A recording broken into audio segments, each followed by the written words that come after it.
Good morning, good day, good afternoon, for whatever time you're listening or watching GAAS, the Great American Auto Scene. This is your morning edition. I'm Hot Rod BOB BECK. Thanks for tuning in. GAAS, the Great American Auto Scene since 1990, your source for automotive information, trivia, and a little humor stuffed in between. Thanks for listening. GAAS brought to you by Service Tech Equipment and Robin Millar and Pete Millar's Drag Cartoons. Thanks for tuning in. I talked a few days ago about carpooling and the jokes and things we would do and say while we were in that carpool, and it became a rolling HR violation.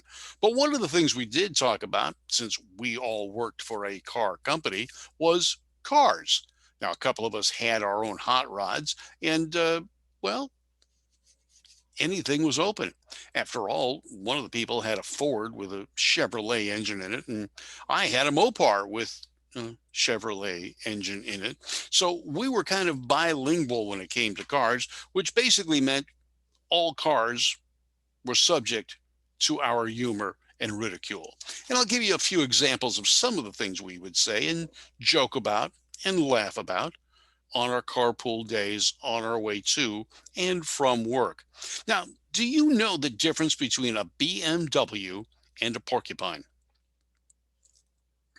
I'll let you think about that for a moment. Well, it's rather easy actually. The bricks on the outside of a porcupine.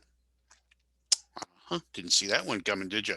Well, BMW is a Bavarian money waster, or bring money with you. Break my window is what they said a lot back in the earlier days when they used the blah junk radios. But I digress here. You know what the good thing about Fords is? When they come out of the factory, the problem is circled right there on the grill. Mm-hmm. Ford logos, just the word with letters Ford and then a circle around it. Uh, Okay, I know you get it. Okay.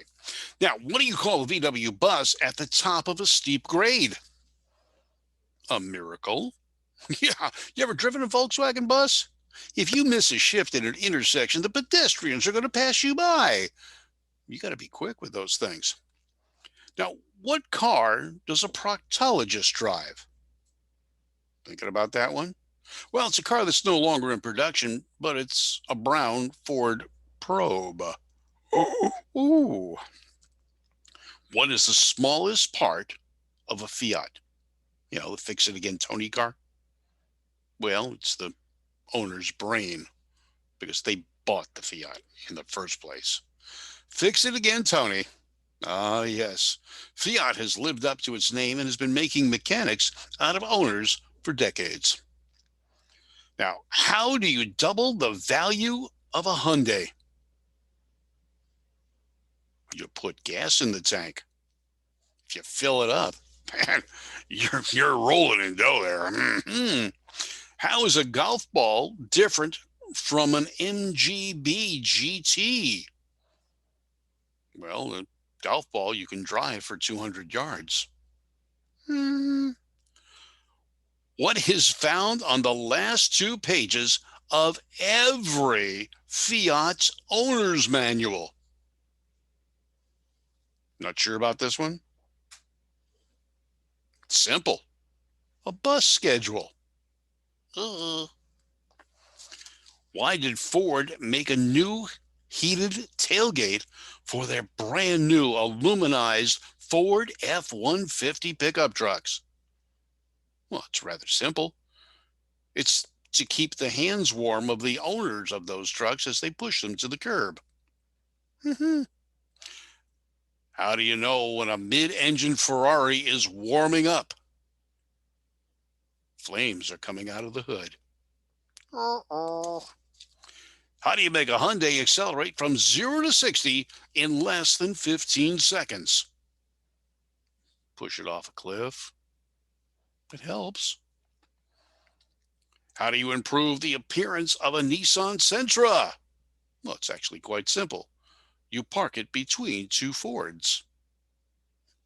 Looks better already. And what did the store employees say at the parts counter when a gentleman walked in and said, "I'd like a set of wiper blades from IKEA." He said, "Sounds like a fair trade to me." Hmm? You're thinking about that one, are you? Why are there sidewalks on each side of most streets? Well, it's simple. It's so Porsche drivers can walk safely home. Where do Volkswagens go when they get old? I know this one's a simple one. They go to the old Volks home.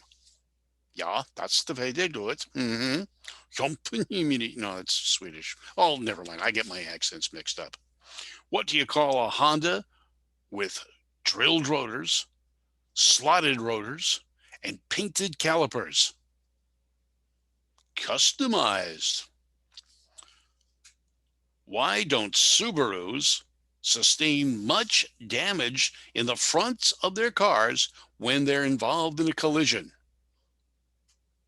Well, because the tow truck takes up most of the impact in front.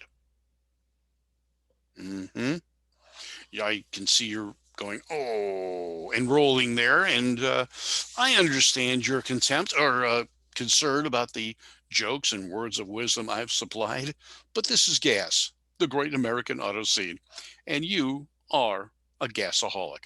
And I'm Hot Rod Bob, your host on GAAS, the Great American Auto Scene, and co host on Talking About Cars, both Two Tired Guys production podcasts, vlogs, and videos on YouTube, Apple iTunes, Anchor FM, radio.com, KNX 1070 radio in Los Angeles, and many other locations and sites throughout the world. We are an award-winning podcast, GAAS, the Great American Auto Scene, an award-winning.com award-winning show for automotive series. Thanks for listening. GAAS, the Great American Auto Scene, brought to you by Service Tech Equipment. The guys that provide the service equipment you need for the shop you've got, whether it's your home shop or a commercial shop. Service Tech Equipment, still open, still operating, and helping you out, keeping you in business, and keeping your cars serviced properly. Drag Cartoons, Pete Millar, the famed artist, and Robin Millar, his daughter, keeping the cartoons alive. Check it out. Drag Cartoons, Pete Millar, and Service Tech Equipment. Thanks for tuning into GAAS, the Great American Auto Scene. You are a gasaholic, and I'm Hot Rod Bob. Thanks for tuning in. Take care. We'll catch you next time on GAAS, the Great American Auto Scene. Check us out on YouTube, Service, Apple iTunes, Anchor FM, radio.com, and many other podcast stations wherever you get your podcasts. Take care. I'm Hot Rod Bob, and you've got gas.